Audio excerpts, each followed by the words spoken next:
Hey everyone, what's up? I'm here with a little bit of a video. Kind of let you in on a little bit of, I guess you could say some wrestling news and rumors, if you will. First one of 2015 for me. Uh, Apparently, for those of you that are following what's going on with WWE, apparently the the storyline, the fire ring storyline, which we have seen multiple times over and over again, the storyline is going to be resolved within the next week or so, either at a Raw, most possibly than anything, maybe even on SmackDown for all we know, just to promote the moves back to Thursdays, or at the Royal Rumble. It's going to be, in my opinion, it's going to be within, from what the report is, it's going to be within that time frame. Now, that's all good and everything, but how it comes about is totally up to what the WWE does. There's a lot of speculation that we could have another walkout-like situation with, John Cena and Daniel Bryan. In my opinion, John Cena and Daniel Bryan could end up leading a walkout or threatening a walkout of not just the superstars and divas on the roster that night of the entire WWE, but everywhere. Just a walkout from everybody involved with the company. And that's why I think we might get the return back. And in my opinion, I wouldn't be surprised if maybe they have Triple H and Stephanie at first try to play it off like, oh, well, we were going to rehire you back anyway. Just think of it as a punishment, like, your child being grounded and having your favorite thing taken away as part of that punishment. They could play it off like that just to continue that egotistical heel run for the Authority, which I think, in a sense, would play well into their character. That's my opinion, though. But I think that when we do get Ziggler and Ryback and Rowan rehired, which will be sooner than later, especially with the negative backstage reaction of this past Monday, I think, no doubt, one of the things we might get from a truthful standpoint is they just fired them because they didn't like the fact that they had taken them out of power. So, and maybe we'll get some kind of stipulation on some kind of, knowing WWE, we might even get some kind of convoluted stipulation that says, oh, by the way, when you lost that match, whether you were brought back or not, even if you were brought back, you wouldn't have had the power to fire them anyway because they beat you. So we might get that. I don't know. This is just my opinion, just throwing things out there what I think may happen. But in between now and Royal Rumbles when they're supposed to be back, I'd be surprised if they dragged it out a little longer, but I don't think so. I don't really think so. Another report going around is Daniel Bryan, of course, returning to action on the Thursday night SmackDown tapings for this upcoming week. We also know that he's booked for the Raw and SmackDown afterwards, as well as the Rumble. And then according to reports, he'll be going back to a full-time schedule. Now, speaking of Daniel Bryan, there are reports going around that his return may cause changes or might cause some changes to the outcome of the Royal Rumble. According to some reports, Daniel Bryan's return may put into question Roman Reigns winning. Now, according to several other reports, Triple H and Vince McMahon have agreed that Roman Reigns has got to be the one to win. However, here's a problem that legitimately is facing them. And a lot of people have addressed this. You're going to be in the capital of Smart Mark Wrestling USA or Smart Mark Wrestling International, and that's Philadelphia, Pennsylvania, ECW country, ECW world. You're going to be there in ECW world, or not just ECW world, but also ROH world, ROH country, Ring of Honor country, and you're going to, basically from what we understand, you're going to put over somebody winning the Rumble other than one of the homegrown stars. You see that's not going to really work with that crowd there, because as soon as Daniel Bryan's music hits and he comes out at whatever number he comes out, that place is going to erupt. That roof's going to get blown off. So the WWE's got to realize, okay, we're going to be in smart mark territory. What do we do? Now I've come up with two solutions of how this can happen. You can check that video out. It's called Bryan or Reigns. Who will win the Rumble? What direction will they go with it? You can check that video out here on my channel. But again, according to the reports, the sources, but WWE might be in a pickle right here, because even though they want Reigns to win, do they seriously want him to get the Batista treatment? You see, do they want a repeat of last year? You see, that's the thing. And several other reports coinciding with the fact that Reigns may not really be ready yet, and that some people are considering rethinking maybe he's not ready yet, and that might be the cause of change of plans. But that's just according to several reports, that with Daniel Bryan coming back, that might cause changes in the Rumble, and you might just have your Rumble winner right there in Daniel Bryan. But we don't really know yet. We don't know.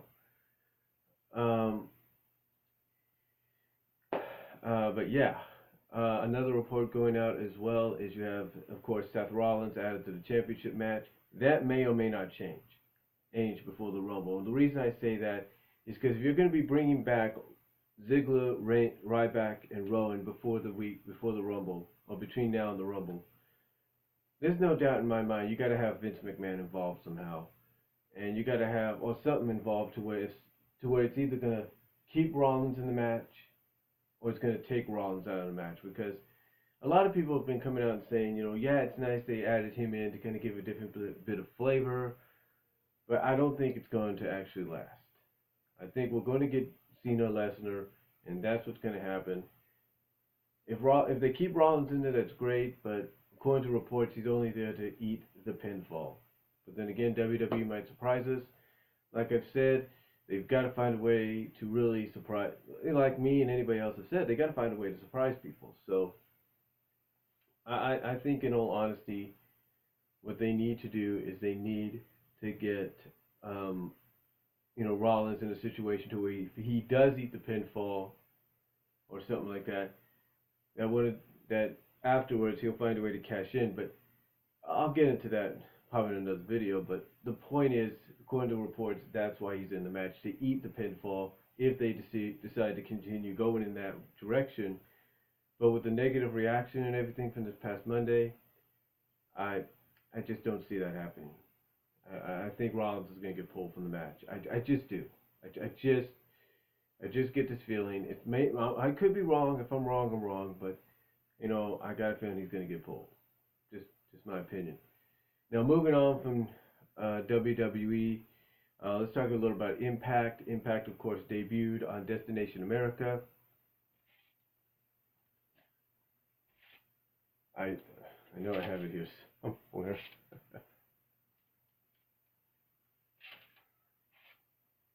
No, that's not it. Nope.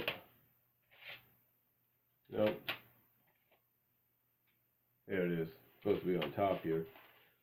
Of course, Destination America, Impact Wrestling debut. And already it seems you could tell Destination America, Discovery Networks, are doing a better job at promoting Impact than Spike ever did, because you see these little advertisements in between the shows, like these little things popping up saying 6 days the series premiere of Impact, which is pretty cool. Anyway, getting back on point here. Impact Wrestling, of course, like I said, made a live debut on Destination America this past Wednesday night. They had a whole day's worth of Impact Wrestling marathon, from the greatest rivalries, the greatest matches, the greatest moments, and even afterwards. They just had a whole day of Impact Wrestling leading up to the premiere. Now, a lot of newsworthy moments came out of it. Austin Aries is the new X Division champion as we speak. Spoilers on that, he does lose the championship again to the person that he won it from. So there's spoilers there. Awesome Kong, Karma, if you will, in WWE is back. in TNA. She is back as Awesome Kong. She's feuding with Havoc, and her and Havoc will have a match at the lockdown portion of the Impact tapings. So that's something to look forward to as well. As well as we have a new TNA World Champion, it's Bobby Lashley. Because, as many of you probably saw, the sudden shenanigans and heel turns of certain individuals, the heel turns of Samoa Joe, Loki, and surprisingly Eric Young have all turned heel. They have aligned themselves with MVP, Kenny King, Ing, and all that. Those guys have aligned themselves with, like I said, Kenny King. I think there's some others a part of the group as well. I'm trying to think. I have to go back and look at the spoilers, but MVP, Kenny King, Samoa Joe, Loki, and Eric Young are all now part of this group called the BDC, short for the Beatdown Clan. And I know a lot of people hearing that for the first time are thinking, oh no, not another faction. Well, apparently TNA loves factions, so we'll just see what happens here. I mean, you got two potentially good factions if you think about it. You got a very creepy Wyatt-like family faction with the Revolution, and you almost got a street gang thug-like mentality with the Beatdown Clan. So we'll see what they go with there. But from the spoilers I've read so far, the Beatdown Clan is anything but that. So, well, I mean, they are that at first in the next few tapings, but as we get closer to the lockdown thing event, some things change. Also, Bobby Lashley is now a babyface. Just to let you guys know, there's another spoiler there, and it looks like they might be turning Abyss face again, teasing some kind of conflict between him and James Storm in the Revolution. So those are just a bit of spoilers, not too much, to let you guys know what's going to happen. Not letting you guys know too much, but that's just a bit of TNA news along with the wrestling news of WWE as well. And that's all I'm going to say. Very interesting news and rumors to look at, and with a few spoilers here and there, not too many. And that's all I'm going to say, folks. So let me know what you guys think down below, and I'll talk to y'all later.